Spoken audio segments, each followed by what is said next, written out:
What's up guys, Lvladen here, and today I'm coming at you with a video on the Dragonflight beta. This time I just want to talk about the slight alterations to the Paladin and Retribution tree, and what I think the current most fun build for me is. Also, this is probably the best build, and we are going to pick up Lay on Hands, Blessing of Freedom, Hammer of Wrath. Well, I guess you get Hammer of Wrath baseline. Go ahead and get both auras, all of the tier 3 talents, although some talents that have 2 ranks or multiple ranks broke this patch. That includes Fist of Justice and Ashes to Ashes. But more or less not too much changed here, but I want to explain why I am picking up the Capstone talents that I pick up, and by Capstone I mean just the last ones here, and I'm no longer taking Sanctified Wrath. That is because of the way that this balanced out with Zealous Paragon. I guess they changed Mad Paragon to Zealous Paragon, but basically Hammer of Wrath and Judgment deal 10% additional damage and extend wings by 1 second. Previously it was half a second, so this is definitely mandatory, especially when picking up Vanguard's Momentum down here, giving us an additional charge of Hammer of Wrath. Seal of Order and of Dusk and Dawn are now functioning on the beta, and they are too strong to give up at the moment, because you can get about 16% additional damage with 100% uptime on your Holy Power spenders. So that immediately overrides Sanctified Wrath and Seraphim. And when it comes to making wings longer, and you want to either extend it through Zealous Paragon or Sanctified Wrath, Zealous Paragon ends up being better than Sanctified Wrath here. Actually, it looks like Sanctified Wrath does not even extend your wings anymore. So yeah, even less of a point. So they changed Sanctified Wrath to now only function the way that it does on retail, except it does not extend wings. So good to know. So yeah, this whole row right here is just dead. You're never going to take Seraphim for the most part, because you get it over here from Ashes to Ashes.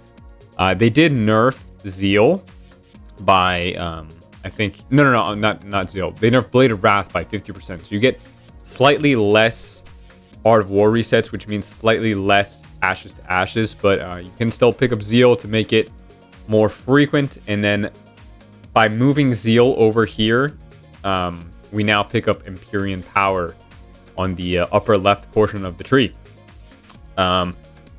Seal of Might is now working. Increase your mastery by 8% with wings. So I do take this talent here. Aspirations of Divinity now is a stacking percentage-based talent with Crusader Strike. So I believe it stacks up to 6% right now, but I'm not entirely sure how many times it is overlapping, or if the overlapping is a bug. Sometimes I can only stack it to 2, but I was recently hitting a target dummy and I got it to stack to 3 times. So we'll see. Additionally, so now that Lay on Hands is usable in PvP, that kills Selfless Healer right here. So we're going to be taking Healing Hands. That way we can get the 3-minute cooldown on Lay on Hands. And another bug, or I'm not even sure if this is a bug, but Blessing of Spell Warding is now no longer attached to improved Blessing of Protection. So we're either going to have 4-minute cooldown Bop over here, or 4-minute cooldown Blessing of Spell Warding here. And we have improved Ardent Defender to choose with it. However, Ret at the moment does not have Ardent Defender. So maybe this will be 10% increased damage reduction on Divine Protection, or maybe increased shielding on Shield of Vengeance. We shall see.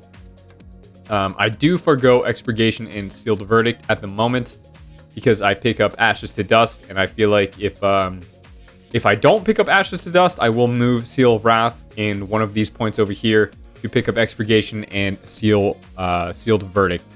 But if you are going to pick up Ashes to Dust, you might as well not choose your Blade of Justice increasing talents over here, because then you're kind of losing out on some of the value, because you're going to be proc resetting your Wake of Ashes, which at the moment is baseline, thankfully. So we'll see what happens with this talent here right here.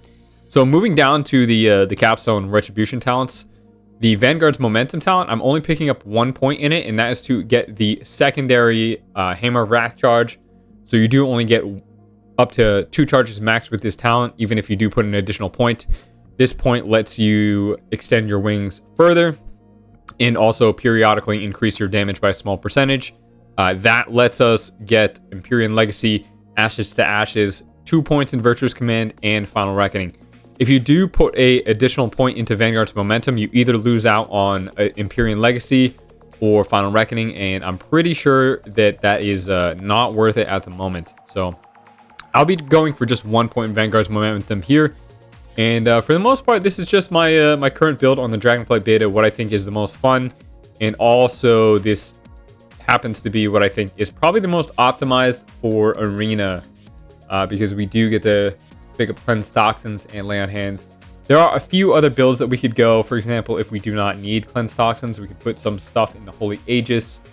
Or if we are going a really single target heavy burst build, maybe there's room for Seraphim, and then we lose out on Ashes to Ashes. I'm just not entirely sure yet. But yeah, some people are asking me what I thought about Retribution talents. I think they're overall pretty solid right now. I just wish we had mobility, and I wish the rotation felt different from Shadowlands. I am a little bored of the Shadowlands rotation, and for the most part, not too much changes. I'm really pushing for Empyrean Legacy to become an active ability like Venture Hammer. You could even just attach its effect to Exorcism, because in PvP there's no way that this is ever run at the moment. Actually, most of this left side of the tree, including Divine Toll, Execution Sentence, Exorcism, and whatever these little talents are over here, are pretty much never going to be taken in PvP. So yeah, guys, let me know in the comments what you think about Dragonflight, Retribution, and Paladin talents, and what you want to see in the future. They did recently announce the release date. I think it was either November 26th or 28th. I can't remember off the top of my head, but in my opinion, that is way too soon. I think a lot of class iteration still needs to be done, and also bug fixes. There are a lot of bug talents still for Retribution, and I can't imagine how many there are for other classes. All right, guys, I will see you all next video. Peace.